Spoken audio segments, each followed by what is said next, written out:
2024년도에 아파트의 2차 하락이 있을 수밖에 없는 그 결정적인 이유에 대해서 말씀드릴 테니까요. 가계빚 1875조 6천억 사상 최대치를 돌파했습니다. 거의 끝에 왔다. 벼랑 끝에 왔다라고 말씀드릴 수가 있는 거죠. 자, 이게 얼마나 무서운 이야기냐면 말이죠. 이런 정도는 한 번도 없었거든요. 서울의 강남 아파트 30평을 기준으로 강남 3구도 꺾였다.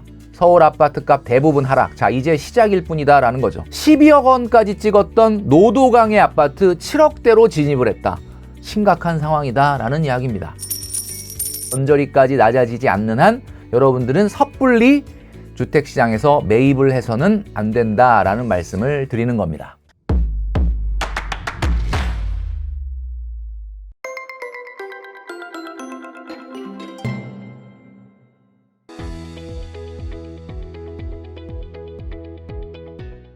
네, 혼쭐 여러분 안녕하십니까? 돈으로 혼쭐 내는 남자 누구겠습니까? 바로 돈줄남 김경필입니다. 오늘 이 시간에는 2024년도의 부동산 전망에 관련된 이야기인데요. 바로 2024년도에 아파트의 2차 하락이 있을 수밖에 없는 그 결정적인 이유에 대해서 말씀드릴 테니까요. 영상 끝까지 시청해 주시면 좋겠습니다. 자, 계속해서 말씀드리는데 전문가를 사칭한 그 투자 유도 사기 계정들 정말 바퀴벌레 같이 안 없어집니다. 점점 늘어나고 있는데 여러분들이 좀 두 눈을 좀 부릅뜨고 신고도 좀 해주시고 도와주시면 좋을 것 같은데 이런 것들에 속아서 잘못된 투자를 하는 분들이 없도록 여러분들이 주변에 좀 알려주시면 좋겠다라는 말씀을 먼저 드립니다. 자, 부동산 하락, 이제 정말 본격화되는 것이 아닌가라는 우려가 있는데 2024년도 어떻게 될 것이냐. 자, 한번 기사를 보도록 하겠습니다. 여보, 미안한데 먹먹한 가장들, 국민 2명 중에 1명은 벌써 결단 내렸다. 굉장히 심상치가 않은 제목의 매일경제신문의 보도였거든요. 보니까 한경협이 새해 2024년도에 소비지출 계획을 조사해 보니까 국민의 52.3%가 내년에 소비를 더 줄여야 된다. 이런 이야기를 했다는 겁니다. 정말 우리 혼주리 여러분들도 정말 공감하고 있겠지만 최근에 이제 높아진 고물가, 지표상으로는 낮아지는 것처럼 보이지만 실제로 우리가 체감하는 것들은 굉장히 고물가가 유지되고 있죠. 결국 국민들이 지갑을 닫기 시작했다. 그런데 거기서 더 닫겠다라고 이야기한다는 겁니다. 이게 무슨 이야기입니까? 자, 이게 부동산하고 무슨 관계가 있느냐? 가계의 소비 지출 여력이 한계에 다다랐다라는 이야기입니다. 자, 이게 얼마나 무서운 이야기냐면 말이죠. 가계 지출이라는 것은 그동안에는 신용대출이나 마통이나 이런 것들이 있었기 때문에 물론 경기에 따라 영향을 받지만 이런 정도는 한 번도 없었거든요. 결국 가계 소비의 지출 여력이 거의 끝에 왔다. 벼랑 끝에 왔다라고 말씀드릴 수가 있는 거죠.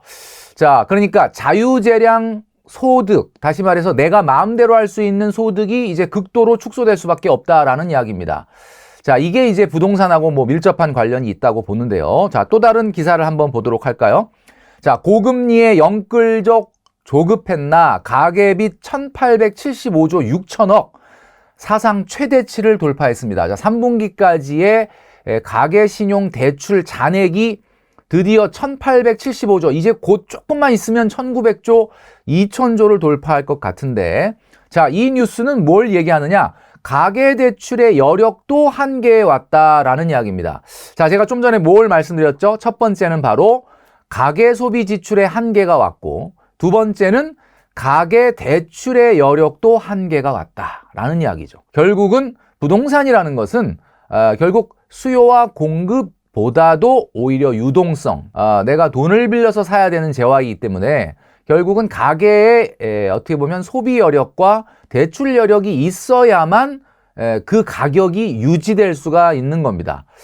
상승은 고사하고 유지가 되려면 가계대출에 여력이 있어야 되거든요. 그런데 지금 그것이 하나도 없다라는 이야기죠. 자, 제가 돈줄남이 경제 공부로서 우리 혼줄 여러분들에게 가끔 말씀드리죠. 아파트 가격의 변수는 결국 단기와 장기로 나눌 수 있는데 장기는 통화량과 물가다라고 말씀드렸고 단기는 뭐라고 그랬습니까? 금리와 경기다라고 말씀드렸습니다. 자, 지금 우리가 무슨 이야기를 하고 있습니까? 2024년도 내년도의 집값 어떻게 될까를 얘기하고 있잖아요. 자, 그렇다면 통화량과 물가가 아니라 이 단기적인 변수는 금리와 경기다라고 말씀드릴 수 있습니다. 자, 그러면 지금의 상황이 어떨까요?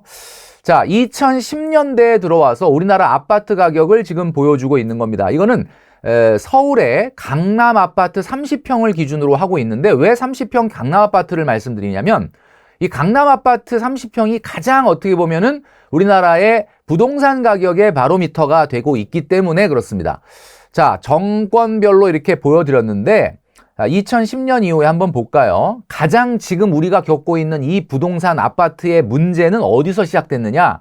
지난 4, 5년 전부터 시작된 엄청나게 가파른 상승, 바로 이거죠. 지금 그림에 보여드리는 이 그림 때문에 지금의 영끌족도 탄생을 한 거고 지금의 아파트 가격의 변동에도 문제가 생기게 된 겁니다.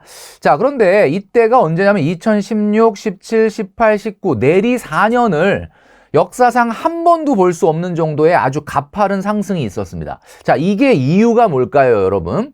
한번 이유를 생각해 볼까요? 자, 2016, 17, 18, 19년 4년 동안에 우리나라의 당시의 기준금리는 1.25, 지금 보여드리고 있죠? 그 다음에 1.5, 1.75, 1.5. 그래서 이 4년 동안의 기준금리의 평균은 1.5였습니다. 여러분 어떻습니까? 와, 금리가 엄청나게 낮았다라는 거죠. 말 그대로 돈을 빌리기가 굉장히 쉬웠던 시절입니다. 자, 그런데 집값은 항상 그 전에 있었던 소득을 반영하기 때문에 금리만 낮다고 해서 무조건 집값이 올라가는 건 아니죠. 가계가 소비 여력이 있어야 되는데 그 소비 여력은 바로 전전년도 또는 전전전 연도의 소득이 얼마나 올라갔느냐에 영향을 받지 않겠습니까? 자, 그럼 한번 보면 2010년도에 우리나라의 경제 성장률을 보면은 6.8. 와. 지금은 정말 볼 수 없는 숫자네요. 2011년도에 3.7, 그 다음에 2.4, 3.2, 그 다음에 또 3.2. 이 5년간, 그러니까 2010, 11, 12, 13, 14, 15년도에 이 5년간의 경제 성장률, 여러분 놀라지 마십시오. 평균이 4%였다라는 이야기입니다. 자, 당시에는 경제가 안 좋다 얘기했는데 지금 지내놓고 보니까 이 당시가 그래도 상당히 경제 성장률이 높고 소득이 높게 올라가던 시절이었다라는 이야기입니다. 그러니까 무슨 얘기예요? 이때 올라갔던 소득 성장이 저금리를 만나면서 엄청나게 폭발적으로 가격이 상승이 있었다라는 겁니다. 이 당시에 16, 17, 18, 19에 가격 올라갈 때 정권 탓을 하는 분들이 많았거든요. 물론 정권이 정책적으로 대응을 잘못한 것도 물론 있겠지만 오로지 정권이 잘못해서 아파트 가격이 올라간 것은 아닐 것이다 라는 이야기죠. 어쨌든 이렇게 가파른 경제 성장과 저금리가 만나서 이렇게 올라간 거죠. 자, 그런데 2020년 되면서 갑자기 경제 성장률은 평균 1.46으로 떨어졌습니다. 야, 그러면 한번 이걸 비교를 해보시면 이게 불과 4, 5년 차인데 4, 5년 전에는 평균 4%였던 것이 갑자기 평균 1.46으로 경기가 급격하게 떨어지면서 성장률이 떨어졌거든요. 자, 그러니까 결국 여러분 이 그래프를 한번 보시면 어떻습니까? 4년을 내리 이렇게 올랐으면 그 다음에 어떻게 돼야 돼요? 맞죠? 떨어지거나 조정을 받아야 됩니다. 그래프가 이렇게 돼야 되는 게 맞다는 거죠. 자, 그런데 여러분 놀랍게도 이 4년을 이렇게 내리 오르고 난 이후에 뭐가 터졌냐면 코로나가 터지게 됩니다. 자, 그러니까 코로나가 터지게 되니까 급격하게 금리를 낮추면서 여러분 놀라지 마십시오. 우리나라의 기준금리는 0.5%까지 떨어지게 됐습니다. 당시에 담보대출이 저도 있었거든요. 지금은 이제 전 담보대출이 없는데 당시에 1.26%로 이자를 냈습니다. 와, 이거는 그냥 이자가 없는 거예요. 이런 세상이 도래하면서 엄청나게 많은 돈이 시장에 풀리면서 자, 이 그래프 한번 다시 볼까요? 올라갔는데 그 다음에 내려가야 될 거를 돈을 풀어서 갑자기 아파트 가격을 밀어 올렸기 때문에 그 다음에 나타난 이 성장, 2년 동안의 성장, 2020년, 2021년도의 성장은 아파트 가격의 상승은 뭐다? 거품이다 라고 말씀드릴 수가 있는 거죠. 그러니까 결국은 2020년에 올라간 거, 21년도에 올라간 거는 올라갈 이유가 전혀 없는데 올라간 거 아닙니까? 그러니까 반납을 해야 됩니다. 특히 지금과 같이 금리를 높이게 되면 반납을 해야 되는 거죠. 결론적으로 말씀드리면 자, 지금 제가 보여드리는 그림을 잘 보시기 바랍니다. 2019년 이후에 우리나라의 주택구입 부담 지수를 보여주고 있는 그래프인데요. 주택구입 부담 지수는 우리 돈줄남이 그동안에 우리 혼줄이 여러분들에게 여러 번 말씀드려서 잘 알고 계시겠지만 평균 소득자가 평균 집을 살 때 자기 월 소득의 몇 퍼센트를 원리금으로 내야 하느냐라는 걸로 부담 지수를 가리키고 있는 겁니다. 자, 여기 보면 2016년부터 이렇게 19년까지 어때요? 내리 4년간 아파트 가격이 많이 올랐기 때문에 주택 구입 부담 지수가 올라갈 것이다 라고 생각했는데 한번 보십시오, 여러분. 어떻습니까? 올라가기는 하는데 굉장히 완만하죠? 아니, 그 사이에 4년 동안 엄청나게 아파트 가격이 올라갔는데 왜 이렇게 부담 지수는 이렇게 올라는 가는데 이렇게 가파르지 않은가? 제가 좀 전에 말씀드렸잖아요. 이 시기에 소득 성장이 있었기 때문에 그래요. 이 시기에 소득이 많이 올랐기 때문에 그렇다. 자, 그런데 그 이후에 2020년, 21년도 올라갈 때 주택 구입 부담 지수 보시면 이때도 많이 올라가긴 했지만 2년 동안, 단 2년 동안 올라가는 것에 비해서 어떻게 보면은 주택 구입 부담 지수가 엄청나게 올라가고 있죠. 이게 왜 그러죠? 이때는 소득 성장이 없었다라는 겁니다. 여러분, 제가 지금 뭘 말씀드리느냐? 집값이라는 거는 금리에도 영향을 받지만 그 전에 얼마나 소득이 집값에 반영되느냐의 싸움이거든요. 자, 그렇다면은 2019년 가격까지가 진짜 찐 가격이다라는 이야기입니다. 자, 결론이 딱 나오지 않습니까? 2019년까지가 소득이 성장이 있었고 그 소득 성장이 저금리와 만나면서 집값에 반영되던 시기. 그러니까 자, 제가 표시를 해보면 요쯤 되겠네요. 요쯤이 바로 주택 구입 부담 지수가 122. 서울 아파트를 기준으로 한 겁니다. 자, 그런데 이게 어디까지 올라가냐면 최고 214까지 올라간다. 자, 그럼 여러분, 여기서 우리가 알 수 있는 건 뭡니까? 122까지가 정상이라는 얘기예요. 그러면 여기서 제가 한번 선을 그어 보겠습니다. 자, 이게 165까지 지금 떨어졌거든요. 자, 그러면 이 선을 한번 딱 그어볼게요. 자, 그러면 122에서 214까지 올라간 건 거품이고 다시 120, 30대로 내려오면은 이제 제대로 조정이 끝난 거다라고 봐야 되는 거죠.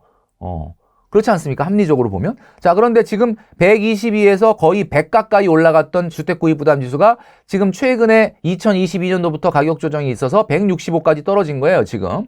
자, 그러면 얼마 남아 있습니까, 지금? 여러분? 그러니까 100 정도 올라간 거에서 한 60 정도 조정을 받은 거야. 그러면 이 얘기는 무슨 얘기냐? 아직 좀 많이 남아 있다라는 이야기입니다.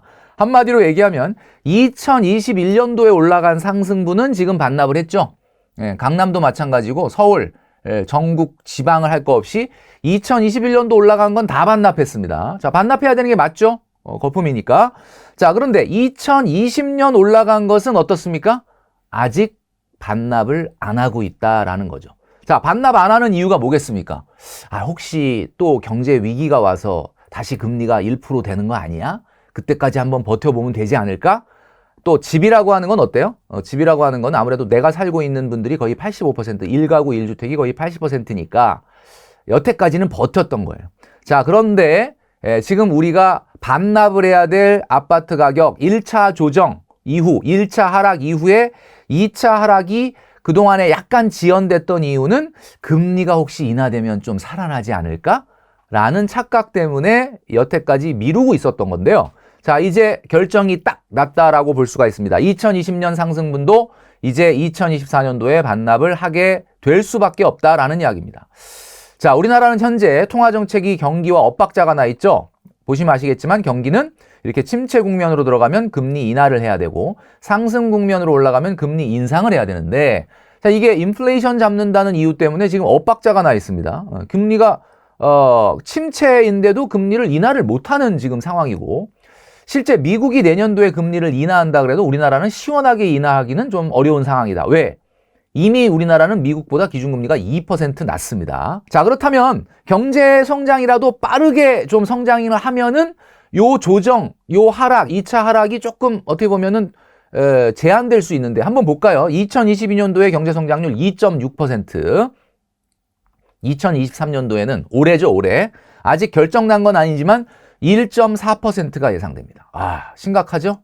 그리고 모든 세계 글로벌 경제가 금리 인상으로 인한 어떤 충격, 그 다음에 우크라이나 전쟁으로 인한 경제 충격 때문에 1%대로 돌아갔다가 기저효과라는 것 때문에 내년도에는 대체적으로는 1% 이상 다 상승하는 걸로 나오는데 우리나라는 2.1%, 그러니까 고작 0.7% 올라가는 것에 그칠 예상이다라는 이야기죠.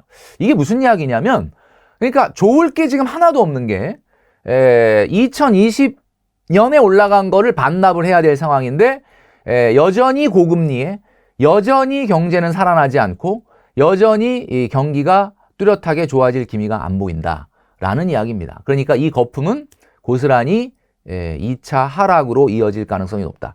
자, 제가 지금 말씀드렸죠. 해외 IB들이 요즘 얘기하는데 12월에 FOMC에서 비둘기파적인 발언들이 많이 나오고 이야기들이 나왔습니다. 그래서 미국이 2024년도 내년에 6월, 7월쯤이면 금리 인하할 것이다.